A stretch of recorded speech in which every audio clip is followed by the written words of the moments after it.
Hey guys, back again with another WWE review. This is a SmackDown review. I don't usually do SmackDown reviews, but obviously last night's show was live, and it was definitely worthy of doing a review. But yeah, I probably won't do them that often. It's just when they're live, a bit like Raw. Obviously, I'll do it then.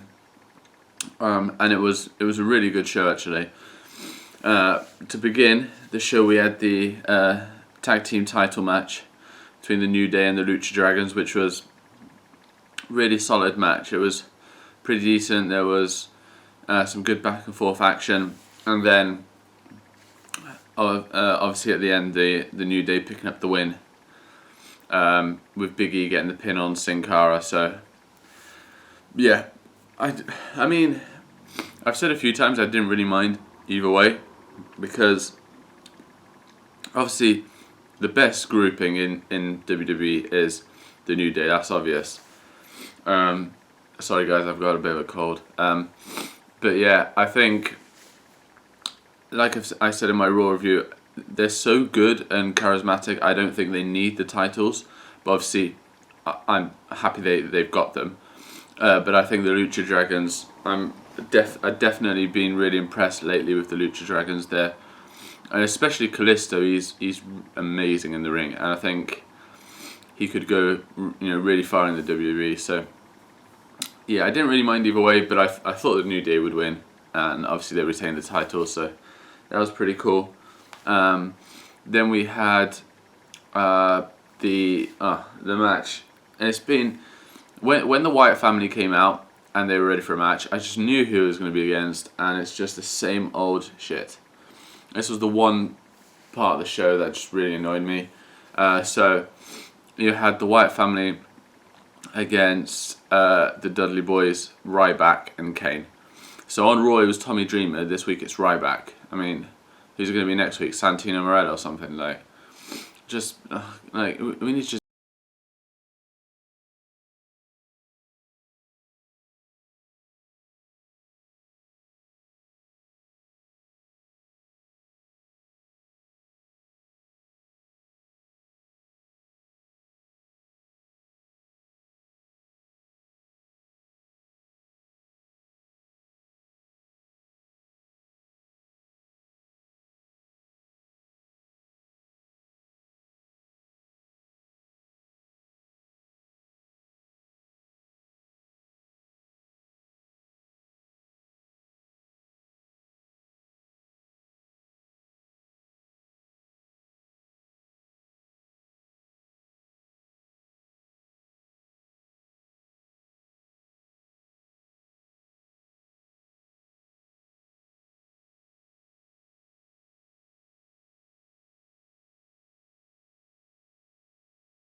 About it. So that was a great moment. We had some Divas match between Charlotte and Brie, which Charlotte won, but Becky Lynch was at ringside.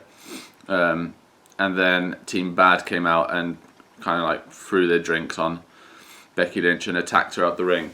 And they tried to play the heel bit with Charlotte, where they were attacking Becky Lynch out the ring, and Charlotte was looking over, and she had the chance to go and help Becky, but she just carried on with the match and won anyway. So yeah, they're obviously trying to set that up some more. That's probably going to be a Divas title match soon. Charlotte versus Becky Lynch. It won't be at WrestleMania, it'll be before, and I hope it's before. I don't want to see that at WrestleMania, that'd just be awful. So yeah, hopefully then they'll get this match out the way. Charlotte will probably come through that against Becky Lynch, and I can already hear myself just rambling on about this Divas match, and I don't want to. So yeah, end of that. The best. I think I'm forgetting a match. Oh yeah, Titus O'Neil and Rusev. What? Titus O'Neil and what the fuck am I on about? Titus O'Neil and what's his name? Neville. That's the guy. Neville. Right, there we go.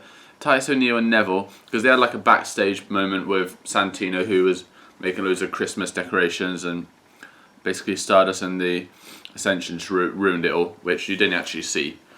And obviously Neville came in and was like, oh, I didn't, blah blah blah, don't do that, whatever. And Titus O'Neil. So then they set up a match with Santino coming out with Titus O'Neil and Neville against the Ascension. And so yeah, the Titus O'Neil got the win for his team. Bit of a nothing match, just a bit of fun, I guess they wanted to put on, but it was whatever. This is the one thing that's a bit annoying about WWE, is their throwaway matches, I call them. They just put people together, which is like, that's not the worst thing about it. It's just, I mean, they just put people together, and then if they made the match somewhat interesting, that's okay. But the matches just last like 2 minutes, basically where they just get Neville to do his one big spot. And yeah, it's just a bit silly, but yeah, they got the win on that. And then the big match of the night, the best match of the night, brought the house down. The Intercontinental title triple threat: Dolph Ziggler, Kevin Owens, Dean Ambrose. Sick match. I've said before how Dean Ambrose is great in the ring, Dolph Ziggler is great, and Kevin Owens is tremendous as well. So I knew it was going to be a good match. And it was. Each guy had their moments going back and forth, and it ended with Dean Ambrose retaining the Intercontinental Championship, getting the pin on Dolph Ziggler. So yeah, it was a great match. Love to see potentially those three and maybe someone else go at the Royal Rumble as well. That'd be great. I wouldn't even mind if Ziggler won the title. I mean, my preference would be either to keep it on Dean or give it to Kevin Owens. I think giving it to Kevin Owens would be great again. But having Dean as champion works as well. So yeah, I think the Intercontinental title picture is looking really good. But I would like to see Kevin Owens booted up into the main event a bit more. I think maybe if his rivalry ends against Dean Ambrose without him reclaiming the IC title, I would, if Roman Reigns is still champion after Royal Rumble going into, is it Fastlane? If he's facing Triple H at WrestleMania, I would love to see Roman Reigns defend the title at Fastlane against Kevin Owens. That'd be brilliant. I'd love that match. That'd be epic. But yeah, that was my SmackDown review, and I hope you guys enjoyed it, and see you soon.